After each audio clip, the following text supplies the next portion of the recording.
Welcome and thank you for joining us. We're here, it's just 2 o'clock, and we know that people are tuning in from many different locations. Thanks for joining our open town hall for Duke undergraduate students on living and learning, and our 2.0 committee, where we're headed, and hopefully we have some opportunity to get some questions from you all and have a great conversation today. So thanks for being here. I'm Mary Pat McMahon. I'm Vice President, Vice Provost of Student Affairs, my second year here at Duke. We use the she pronouns. And I'm going to kick this to my colleague, Gary Bennett. Hi, everyone. I'm Gary Bennett. I'm a professor of psychology and neuroscience and global health, and I'm vice provost for undergraduate education. I've been in this role for 3 years. I've been at Duke for 12. I also did my doctoral work here, and I'm thrilled to be here with my friends, Mary Pat and John. Off to you, John.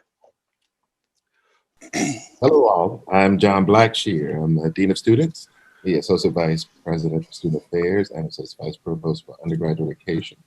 And I'm extremely excited to be here today to be a part of this conversation. So we have a couple of opening remarks. We have a few things we want to offer for sort of roadmap and information. And then we've received questions over the internet, Monday and Tuesday. And so our team, thank you to our team, has collected them, sort of grouped them. So we'll answer a couple of preset questions, and it's important to us that we also go to a live moment where people who have questions can ask them of us in real time, right? So roadmap wise, that's our structure. Couple of opening comments, answering some questions that are congregated from the questions that you sent ahead of time, and then we'll get to some live questions.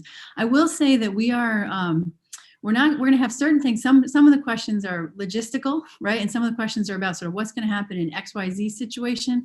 Not all of those things we're going to have answers to today. So we're really hoping to get into the broader question of how do we think about living and learning? What changes sort of at the sort of 10,000 foot level are going to be expected? Can you expect? How can you have input in those changes? How much student partnership matters to us in this process? That's going to be where we sort of spend our time today. Now, we talked ahead of time. We had a pre-conversation, and we know that there will be questions around what am I going to hear a little bit more about housing for next year? What am I going to hear a little bit more about? Who I can have for roommates and such like that. So we're going to get into some of that again with the caveat that we don't know all the answers just yet, and the logistics aren't the focus here today. But we understand that the logistics are part of how am I mapping a very uncertain period of Duke undergraduate life with all the things that are happening with the pandemic, all the changes that have happened already. We know that that's going to be on people's minds. So we're going to try to, where we can, give you some assurances, and then where we can't, give you some information about when you're going to hear more from us. But the big thing today too is just sort of thinking, stepping back, getting your input on sort of all these different concepts and ways we can go forward together. Gary.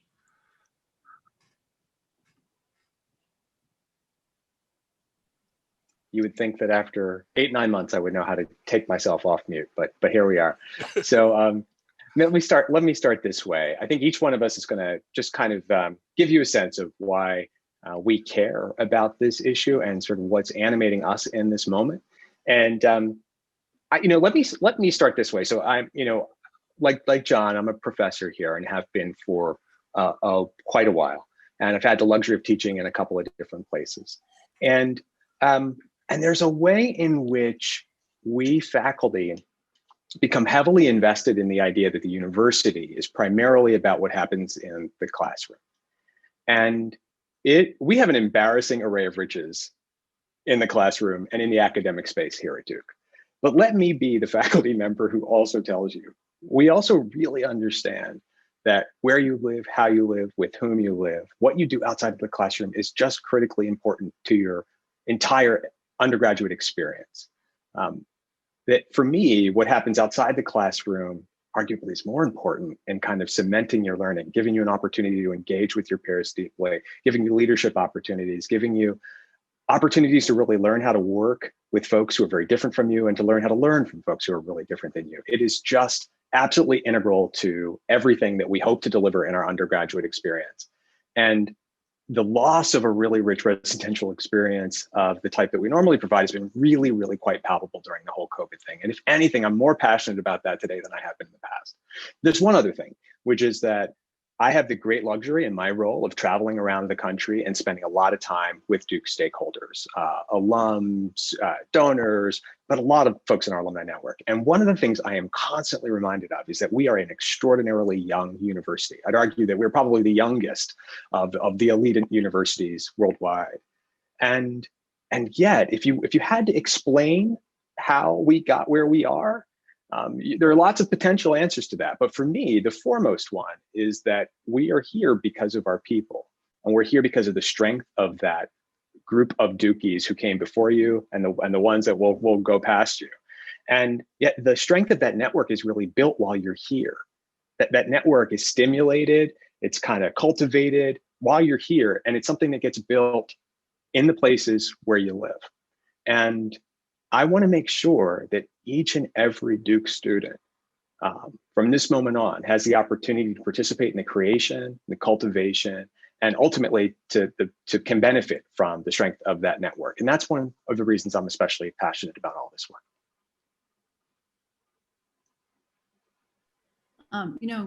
If I could jump in, I'm not a faculty member, and I've been working at different schools where there's a lot of overlap with students at Duke for about 20 years. And I've been close to students everywhere I've been, and sort of had lots of conversations with people kind of reflecting over their 4 years, stay close with people 5 years out, 10 years out, see them at their 10-year reunion. And one of the things that's consistent everywhere I've been, consistent over time, has been this idea of, I got so lucky that the people that lived around me my first year, my sophomore year, were who they were.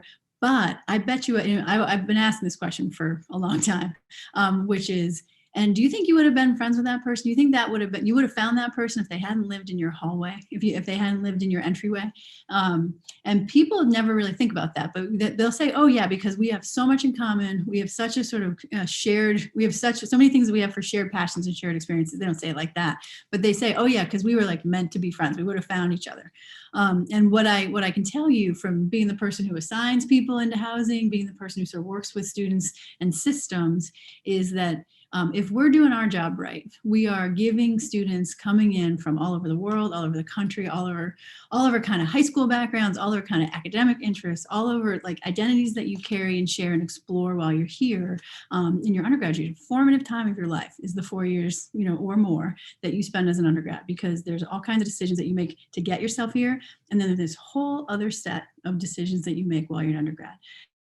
And that goes from picking your major, obviously, that goes to thinking about, the thing you thought you were going to do before you came in the door, to that first class that totally wakes your mind up to something else. The people you thought you were going to hang out with when you had this concept, college, somewhere at like a kitchen table at your house.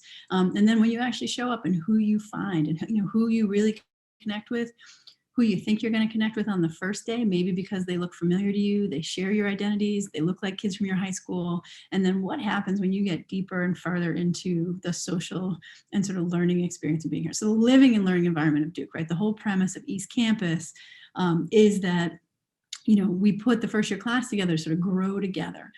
We here at Duke, and what I've learned since I've been here, and we've done a lot of work around the selectivity piece and sort of how we first year moving over to sophomore year, moving over from East Campus to West Campus, we know that there's this terrific value proposition of the first year experience on East, right?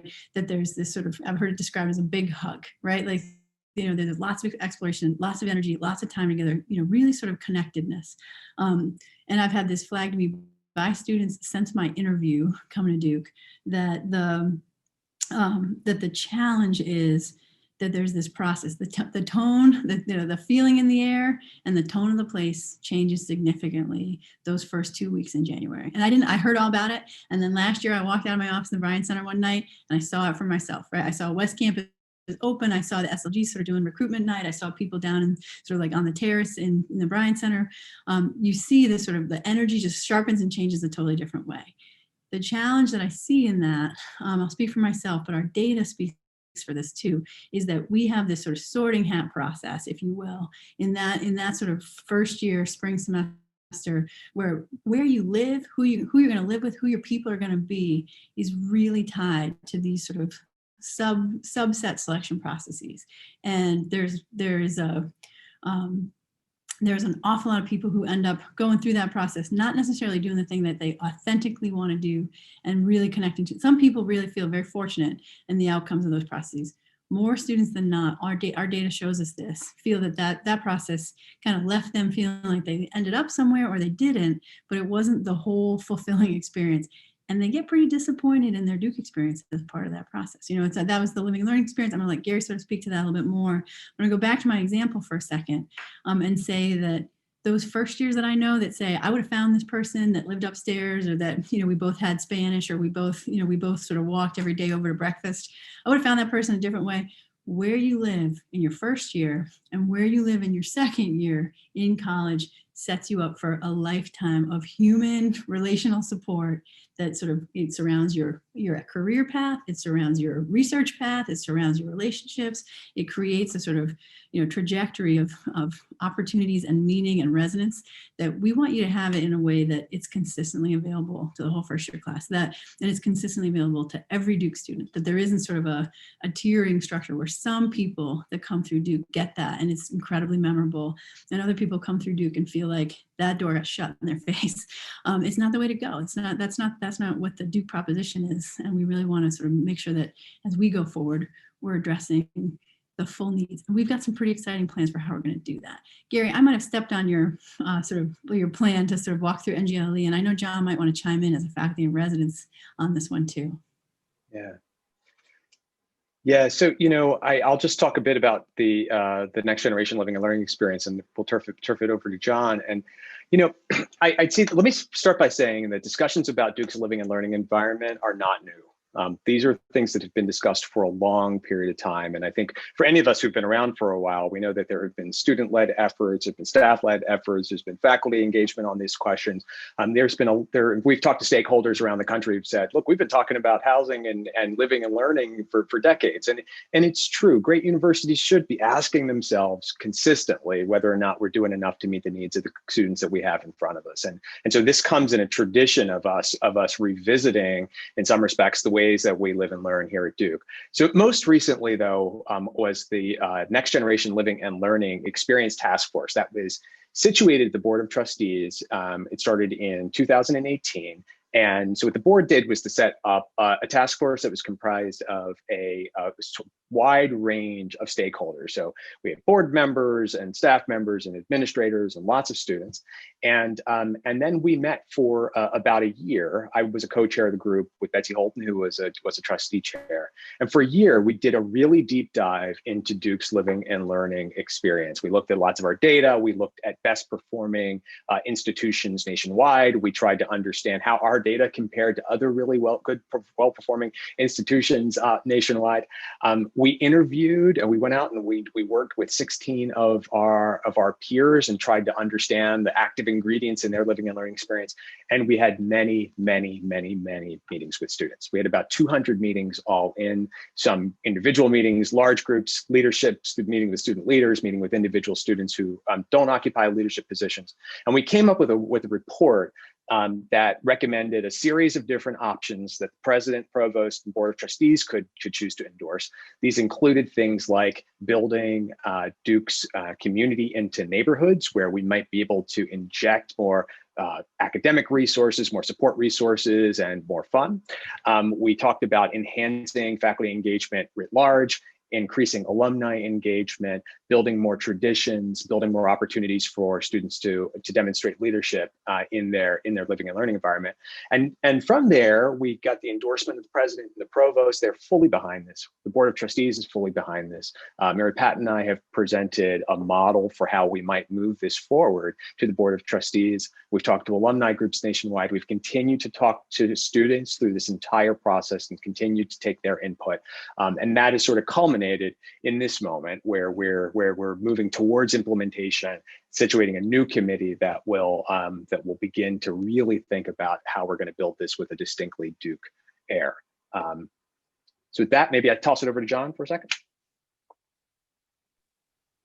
Hi, greetings all. You know, I had received an inspired proposition from Dean Deb Lobiondo about 5 years ago. And when she asked me would I consider becoming a faculty in residence.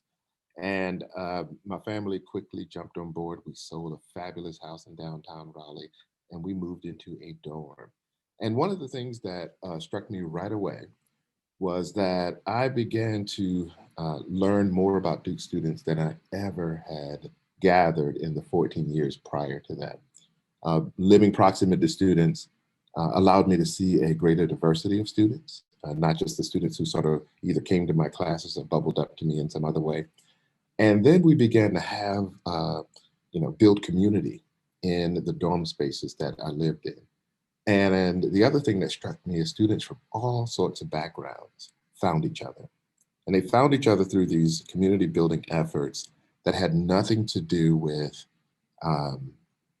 anything formal in many ways, but had much more to do with a personality of the house, a desire to connect and get to know other people. And then from these connections, a building of greater understanding and respect. We did this right at the time that we had a pretty contentious election. And students got together, formed these bonds. And when they graduated during the pandemic last spring, they socially distanced, came about half of that dorm, came outside of my patio to bid us an adieu. And all of that was based on the connections they made in that first year of living together. And many of them went on and lived together outside of that space and other configurations. And even those who kind of scattered out in some other ways still maintained their connections. And so when the idea, another inspired idea came to my colleagues here and asked me to participate in the Next Generation Living and Learning 2.0 committee, I became incredibly excited. Now, know that we're going to have challenges. Know that anytime you're promoting something huge and something that has potential to be a fundamental change, it's anxiety about what that change means, what will, fear around what will be lost as a result of change, can sometimes,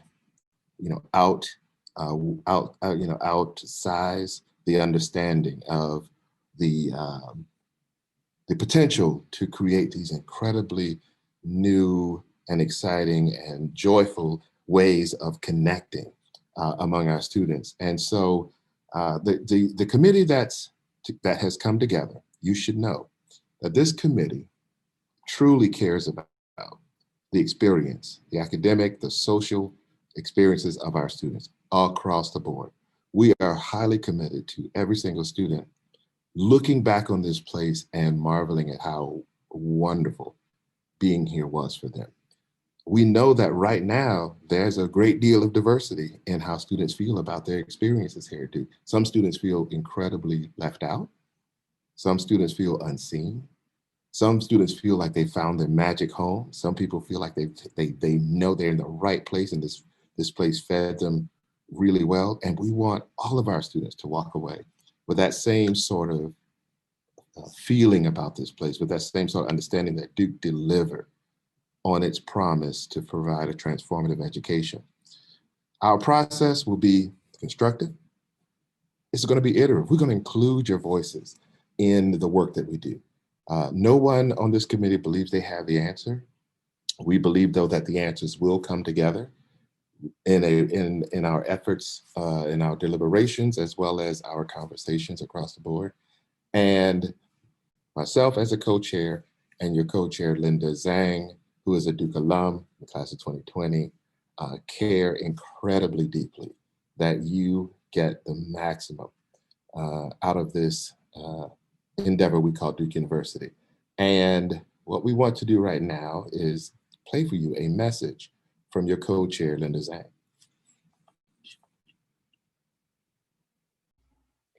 Hi, everyone. My name is Linda Zhang. I'm a co-chair of the committee along with Dean Blackshear.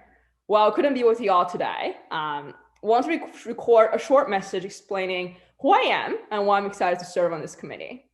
So I'm a member of the class of 2020, graduated in May, fresh out of college and right into adulthood. But looking back at my Duke experience, living and learning played such a foundational role. So there are so many memories to look back to that I'm super fond of, including how I was actually able to go to my freshman year roommate's wedding. And it's these relationships and these communities that will make Duke forever special for all of us. So I'm excited to serve. Everyone on this committee and the broader team have regular full-time jobs. We are using weekends and late nights to make this happen. But seeing how this group of people come together because we're truly passionate about Duke as an institution, as a platform, as an enabler that's so much bigger than our individual selves, that's so much bigger for the students who are currently at this university. So think about your own living and learning experiences, and then I will look back to my own.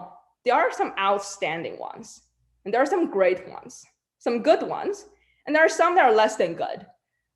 So we have this opportunity really to shape the future of living and learning at Duke, to make sure all the memories, all the experiences for every single student and future student is as good and as joyful as it can be. So that's what makes me excited, to lay down the concrete before it settles, to lay down the concrete of the future before it's set in stones forever. So a couple of things I actually invite you all to do. One is check out our website, check out how you can be involved, be informed. And two is I'm available for chat or conversation or an email whenever you have ideas, concerns, or questions, or just want to hop on a call to talk about anything at all. So I want to make myself very available to every one of you on the call right now for anything you want to talk about. And I know in the following conversations, you'll have a lot of questions addressed. And we are still in the process of figuring a lot of these things out. So I'm super excited to embark on this journey with everyone and invite you all to partake in this process as well. Thank you. So, and that's my co-chair, Linda Zhang, and I'm extremely fortunate to have her as a partner in this endeavor. And what we are tasked with doing is to work together with you, with faculty, with staff, with alum, with administration, to think about how do we provide a sort of joyful experience for our students with intentional connections. And we've come up with 4 subcommittees, and these are just the first 4. We will likely have subcommittees bubble out of subcommittees. So the first 4 are thinking about the transition from East to West. That's amplifying things that are going really well with East, innovating in spaces that we can make it go even better. And then thinking about your transition as students from first year to second year. How do we celebrate that second year? How do we help guide you into deeper relationships, as well as you're on your way into deeper intellectual exploration? We also are looking for the second subcommittee that we'll have in this first iteration of subcommittees is the inclusion and belonging. We want to make sure that we are advising the committee on ways that we bring about that joyful and intentional community for all of our students. We want every single student who come here to have access to the full range of the beauty and greatness of this place. We want to take a deep dive in the third subcommittee of looking at our traditions. What are some of the things that marks the graduation of intellectual inquiry, personal development, and your growth over these 4 years, from the time that you transition to college until the time that you become an alum? We want to look at what traditions we already have, and then we want to begin to think even a little bit more about what traditions might actually be put into place to mark these things, so that 20 years from now, when you come back and visit this place, you show up for this particular traditional day as you watch the group of students here move to the next stage of meaningful experience at their time at Duke. And then lastly, we will have a group that looks at the intellectual engagement, and that will provide an opportunity for students, faculty, alum, staff to all come together in our living spaces to provide sort of enhanced intellectual examination and exploration that goes beyond even what we do in the classroom. I will say, before I pass it back over, that some of my most incredible evenings on the campus has been when I've walked into a common space, or as we call it in Trinity Dorm, the knuckle.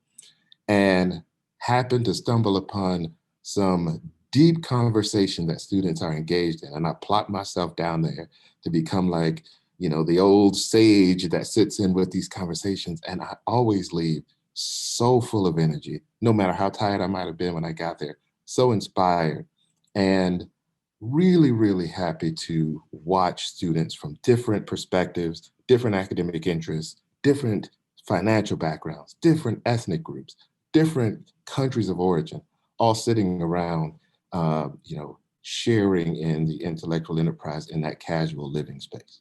So I'll pass it back over to my colleagues.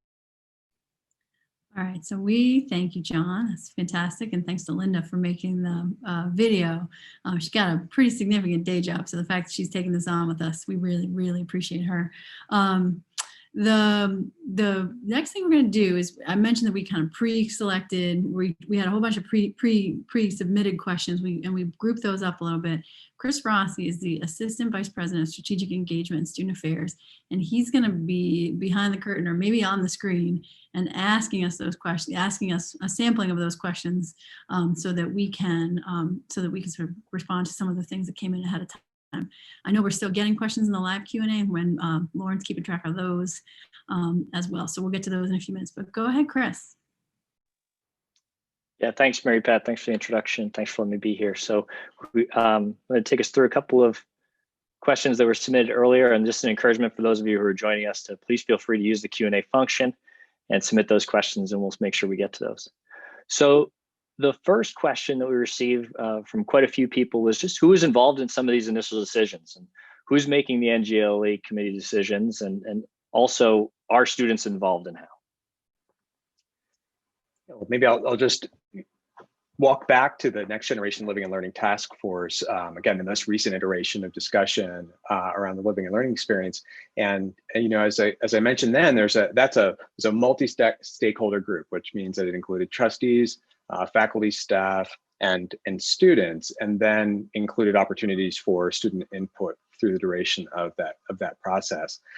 In the year between the culmination of the task force and where we are now, you know, Mary Pat and I have talked with, I mean, I don't know how many dozens or hundreds of students and student groups about this topic. We've met with our teams, people you can't see, but who are behind the scenes, who've been working pretty heavily on this. Dean Su, Landy Elliott, Ian McMullen, Chris Rossi, John Blackshear. You know, there's been a team of people who've been thinking about this, and people who are constantly engaging with students.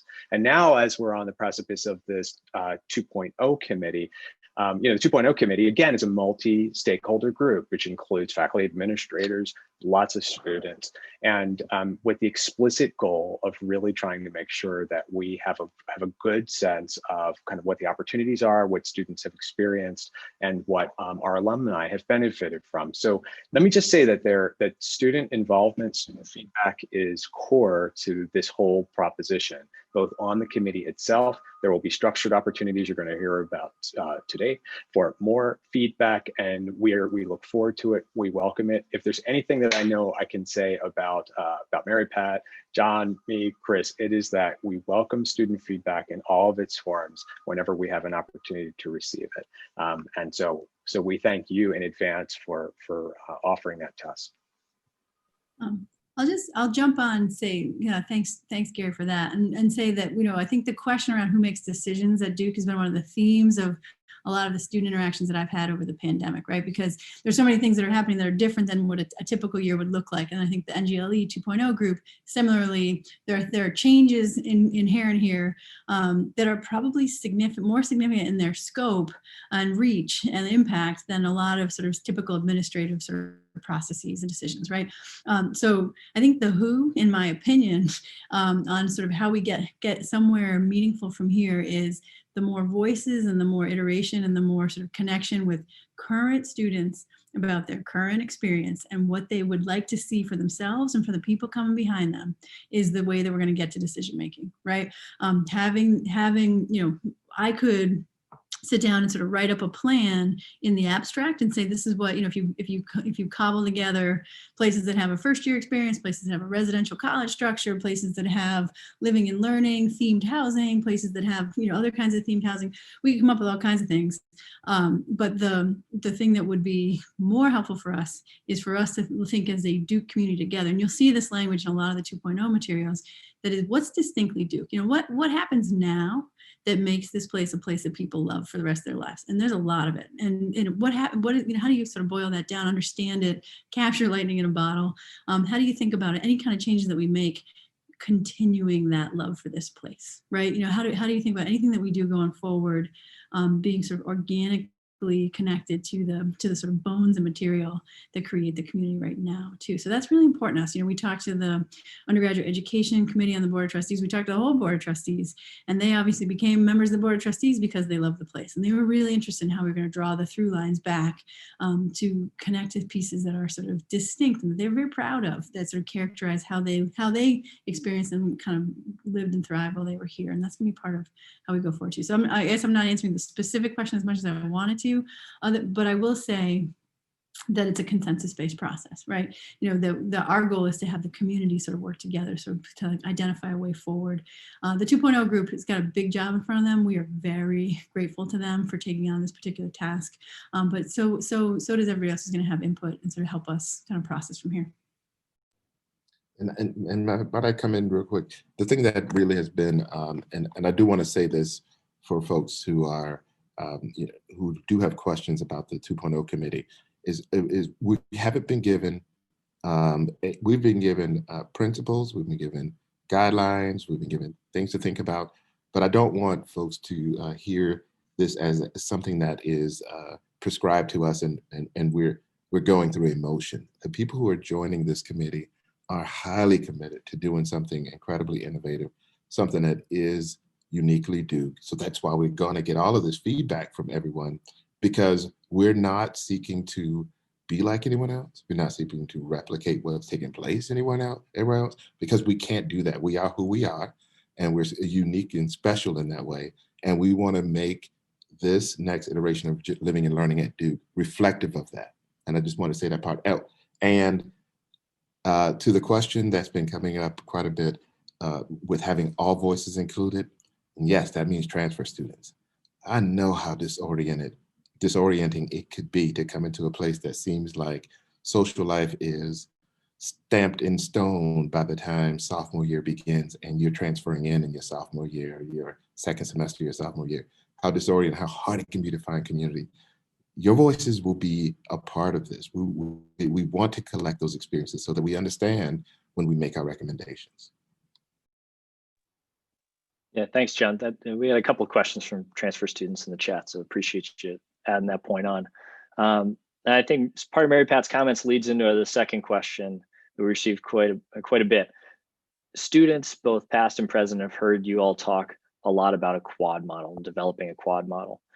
Could you just share how that might work at Duke and how you expect that a system like that might foster community here?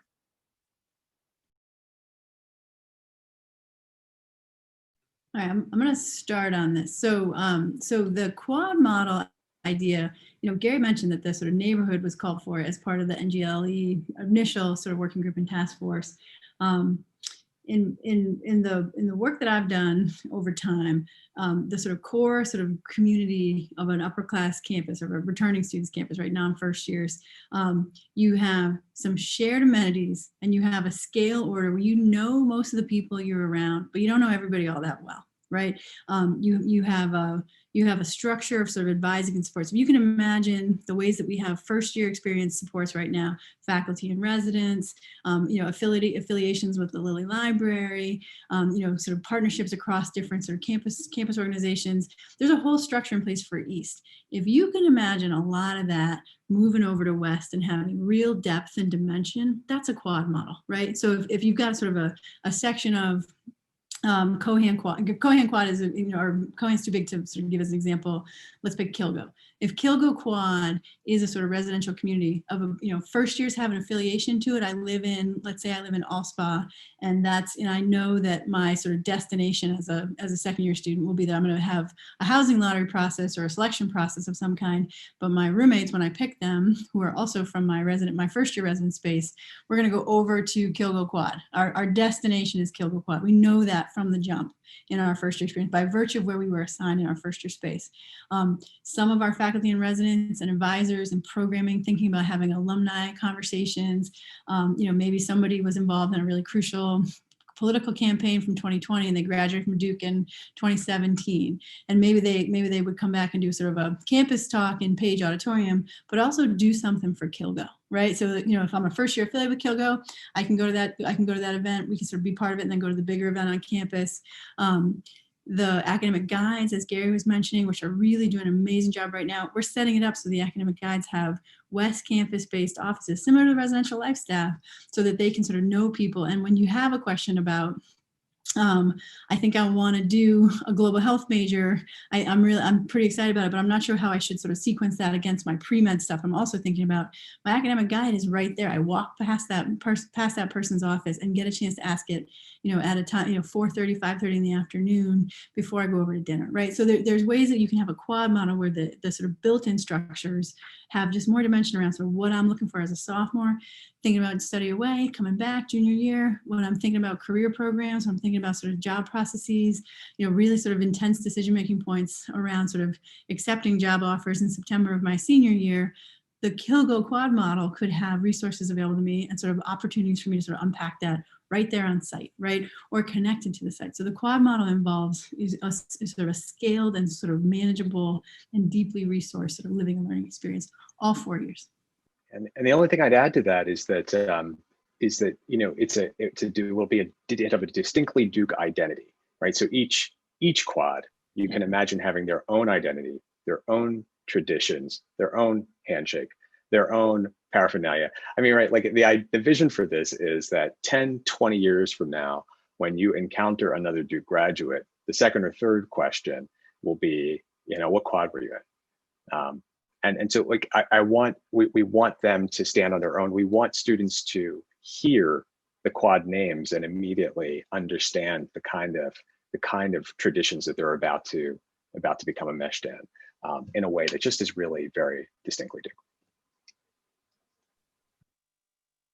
Yeah, thanks for speaking to that a little. I think in thinking not just about the future that we're discussing and what some of the big questions the committee will take up, a lot of students are understandably interested in what their short-term options are going to be. What sort of a short and medium-term life is going to look like. So with that, what are housing options? What are the housing options for rising sophomores in fall 21? And will people be allowed to live with their friends? I'm going to start on this one, but I'm going to go back to that caveat of we don't have all the answers for things right now. I do want to say thank you to the housing operations team that ran 4 different housing processes between April, all throughout the pandemic, April, June and July, and then again in October for the spring semester. We're going to try to make sure that we have good options for rising sophomore housing next year.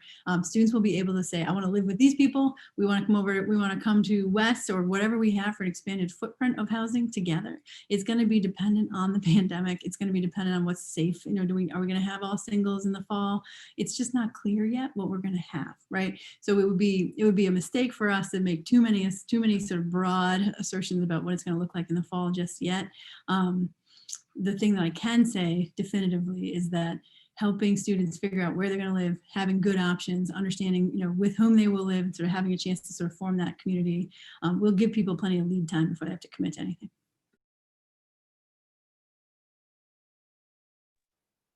All right, thank you. Gary started to touch on this a little in a previous answer, but some of our pre-submitted questions were wondering about why there's a focus on new traditions at Duke. How that might play in and sort of how's that captured the committee's attention and why is it important? The easiest way to say this is because we don't have enough, right? Because the traditions are kind of binding agents for people who live in community. And there are many of the traditions that we have here are quite linked to very specific groups and specific activities. But we have relatively few traditions that really bind the entire Duke undergraduate community with one another. And actually, in some ways, we're really differentiated from other institutions in that regard. Lots of other places have traditions of those types. So as we seek to build a community that has a baseline of belonging, that where belonging is at its core, where we welcome people to live in a community with one another, to affiliate with the Duke identity and really work to strengthen the community that exists here for our students, then it's sort of a natural outgrowth of that is growing traditions that kind of reinforce the community that has a kind of culture that we want to build. So, we don't want, we're not trying to create things that are going to be silly or artificial, although there may be some things in there that are silly and artificial because they're just kind of fun in that regard, right? But like, we are looking for things that will kind of just reinforce who we are as Dukies. All right, thanks. We have we're gonna move to a couple of live questions. So again, just a reminder, a bunch of folks have been submitting questions, so thanks for that. But if you haven't done so and you have a burning question, please feel free to do so. So one of them, even from students who are excited about some of the things that you're talking about, it's prompting a question for some people just to say, coming out of particularly that first year experience and moving into the sophomore experience, if they didn't feel like they found community, some people are feeling like they might be locked in this kind of transition from east to west. Could you speak a little bit about how a new system might create room for students who maybe want to have some choice and adjustment in their first year living experience, maybe not be locked into an arrangement? So maybe just talk about even if philosophy would be helpful.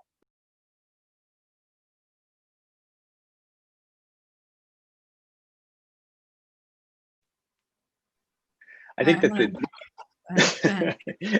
I think I'll just get us started lightly, Pat. I just say that we're really aware of this, right? And I think that this a movement to a different type of living and learning model has a whole lots of uncertainty that are sort of bundled up in it.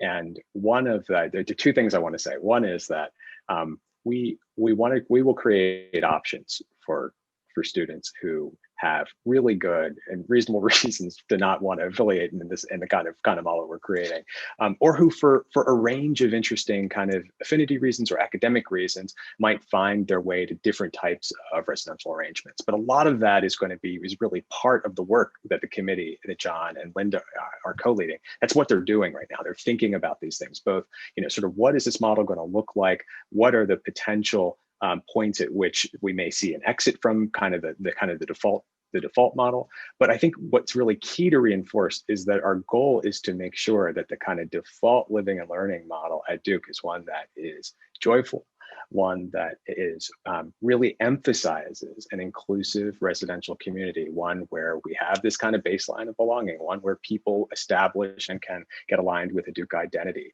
And that's the kind of work of the committee that the committee will be taking on right now.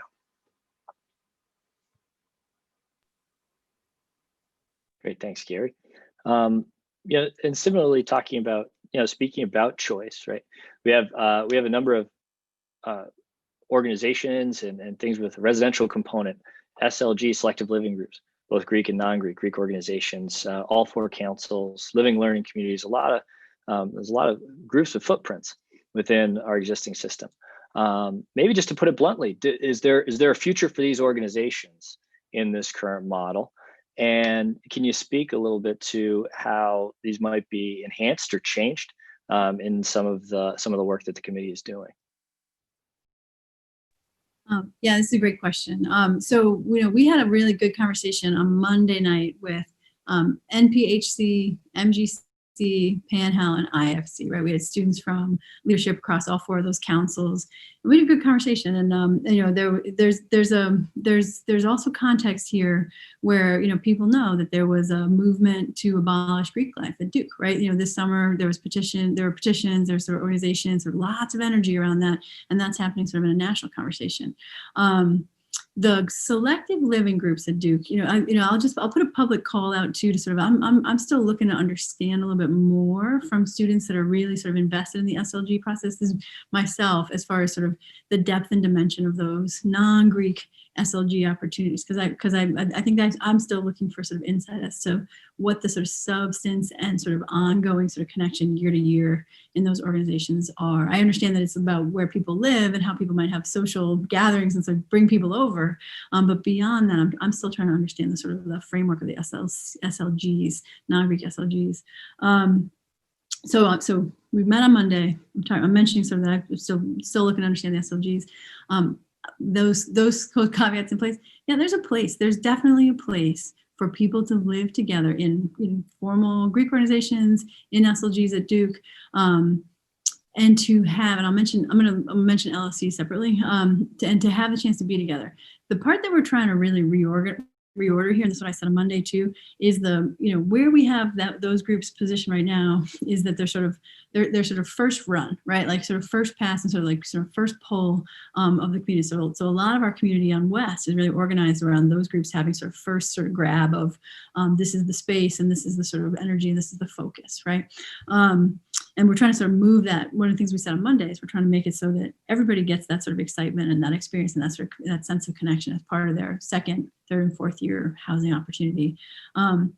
I'm very cognizant of the fact that organizations that are designed to create something bigger than yourself is different than living in a sort of residential space, right? So a group that has a sort of core mission of we're gonna get people together. The MPHC and MGC students on Monday night, incredibly thoughtful in talking about their impact on Durham and community service and connections across multiple schools and sort of like lots of different connection points. So there's lots of things that we are not sort of moving past quickly around the value of those organizations and where the sort of kind of creation of deep, thoughtful, and profound community is possible in those groups.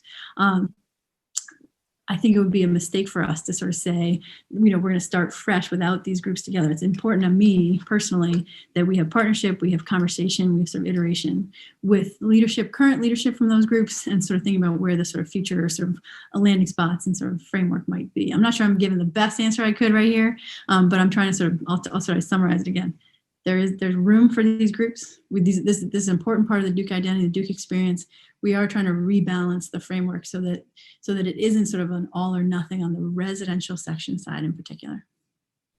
And may I chime in there?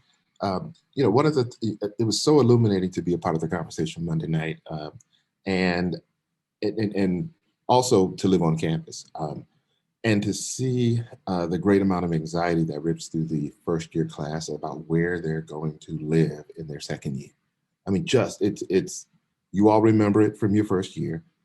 Students feel just incredibly anxious about that. And, so working on, and it goes against this whole idea of enjoying being here, that you're going to be somewhere that actually wants you, that you're going to have somewhere to live.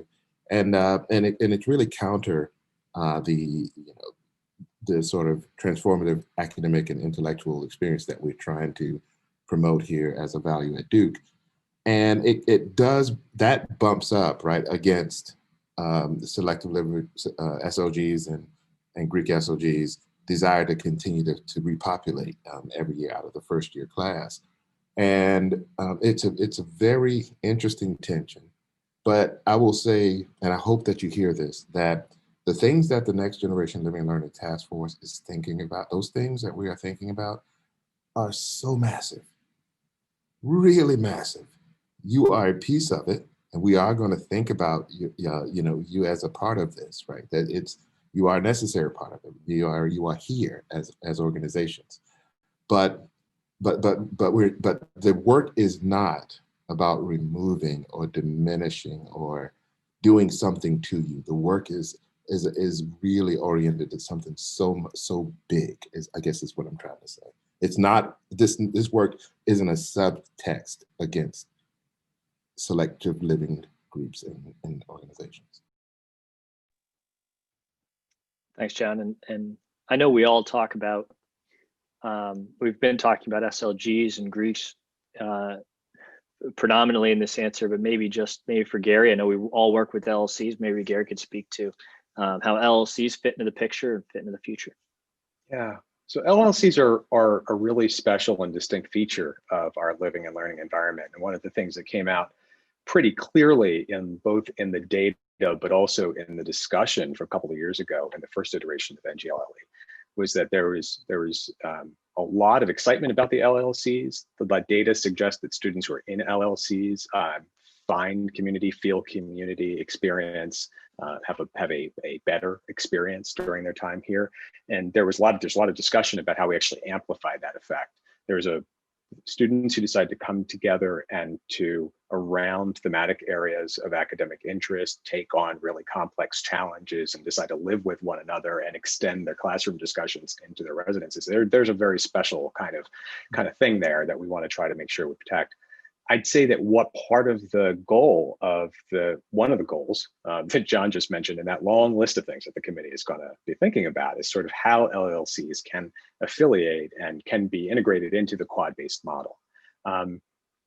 I'd say that one of the challenges here, I just want to amplify one of the things that John said, which is that our efforts are not designed to diminish groups that are selective. Our interest is in making the default option as wonderful as it can be.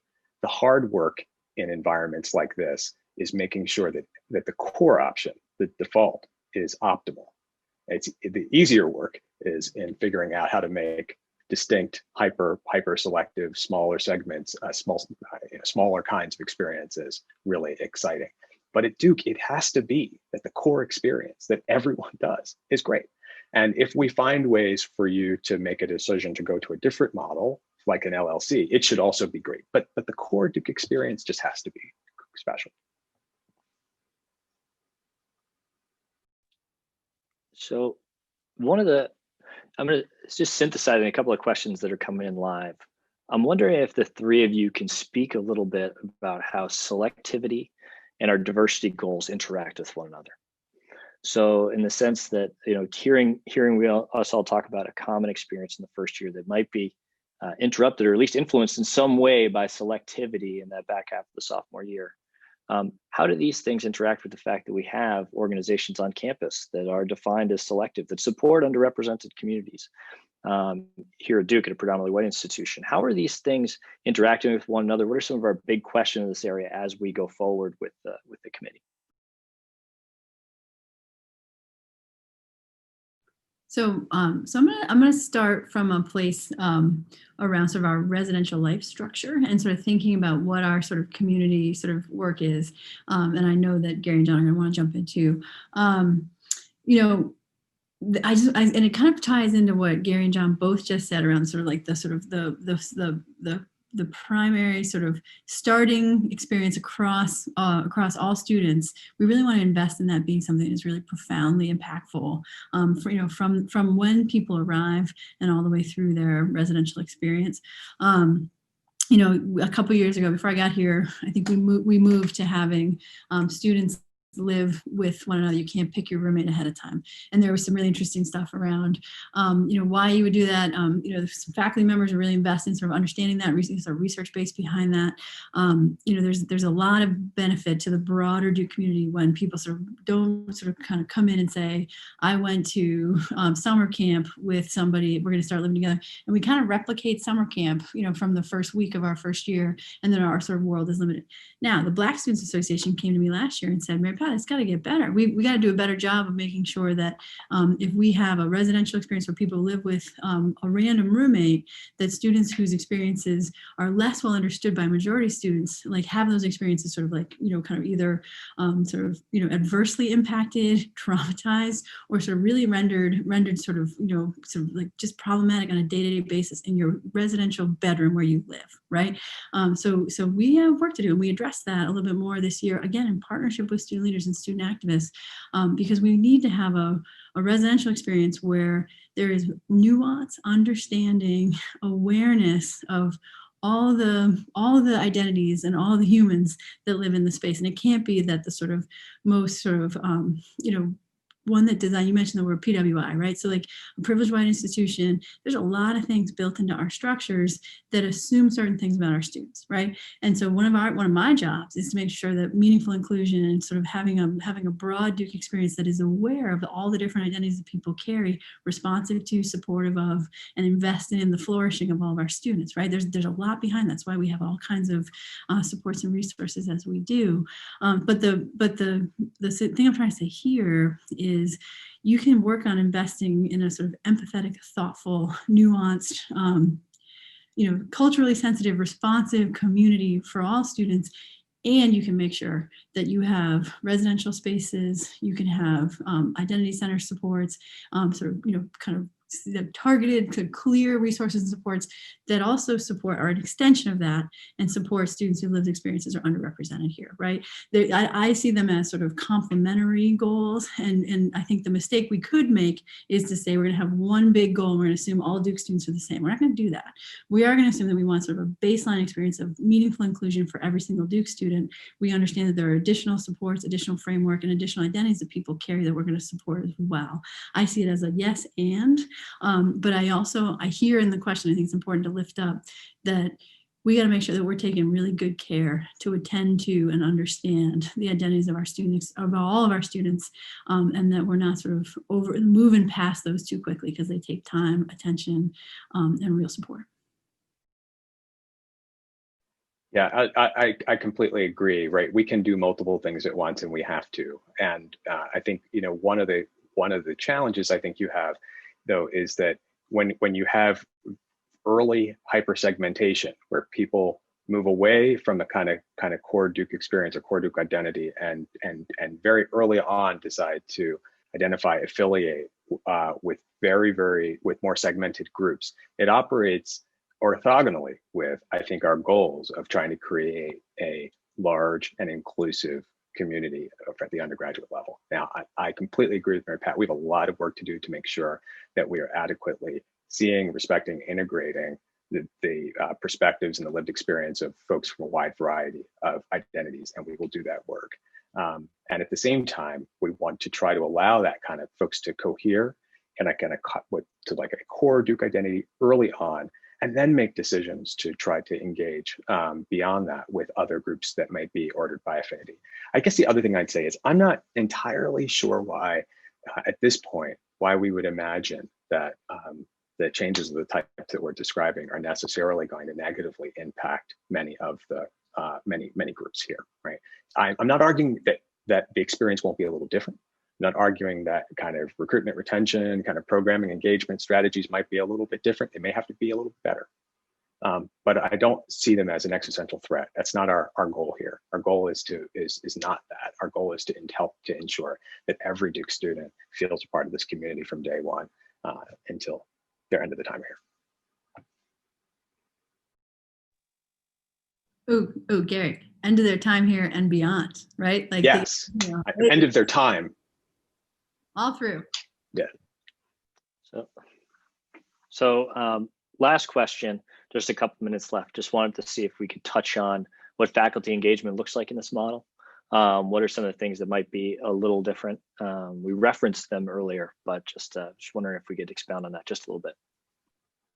Yeah, so there's kind of two responses to this. So one of the things that really differentiates Duke, the West Campus experience, from other institutions where students feel really good about their residential experience is that we have far fewer faculty engaged in the West Campus experience. And that's a really, really stark and clear differentiator. I just want to be clear, like when we compare ourselves to peer institutions where students feel good about the residential experience, one of the key differences is that they have more faculty involved than we do.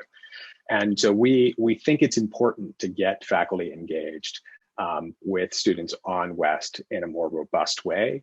I don't need to point to anything more than the Blackshear family to illustrate the power of really, really concerned, caring, wonderful faculty and the positive and transformative impact that they can have on student experience.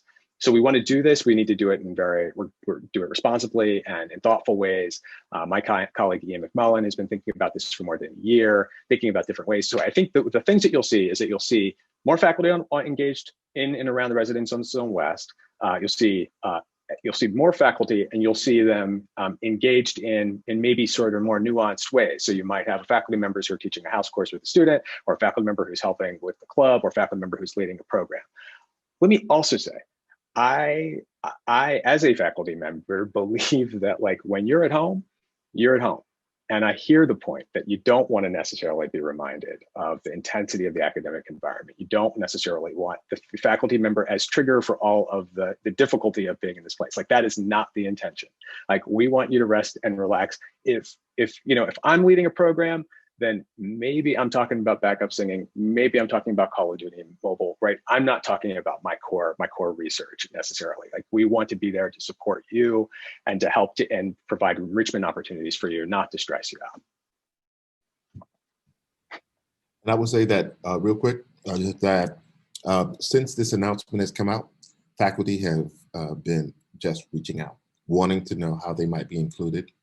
Some wisdom that we've received already from others who have thought about this in the past, dating all the way back to 1981, is that if we want faculty to get excited about this and to fully engage, we have to also, just like we're doing with you, bring them in on the conversation, but that we do have faculty who are highly committed to teaching in this way, and to mentoring and to partnering with you in this way. And what's also really, really wonderful, we got to strike the iron while it's hot. We have administrators of the schools all the way up who value these things, so that faculty also are being infected by this excitement for closer proximity in different ways to students. Chris, can I just hop on for 1 second and just share that? I think there's, as we've talked about this a little bit, I want to echo that, yeah, it's been amazing to watch the Duke faculty. We've had a couple of times where we've talked to groups of faculty, and I've wondered, gosh, I wonder how long this, I wonder if we're going to be on for, a few minutes, and how many questions we're going to get. And we couldn't get through all the questions because our faculty are so profoundly connected to, interested in, and aware of the power of how one's living experience can complement their formal intellectual engagement, research, faculty, and classroom experiences. Right? It's been one of the coolest things for me to discover about the Duke community. And I'll say too that I think there are different sort of touch points and intersection points in somebody's junior and senior year, where that kind of informal faculty conversation that sometimes happens in a department, it sometimes happens in a sort of, something you go over to the department and you're sort of, you're at a lecture, you're at a talk, and you sort of, or you're often over there, you're in the lab all the time.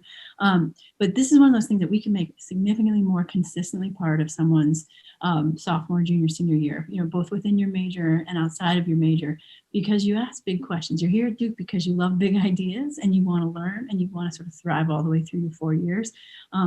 Faculty in residence in the first year campus are really talking about that transition point. So that sort of that introduction to finding your way, finding your path, right?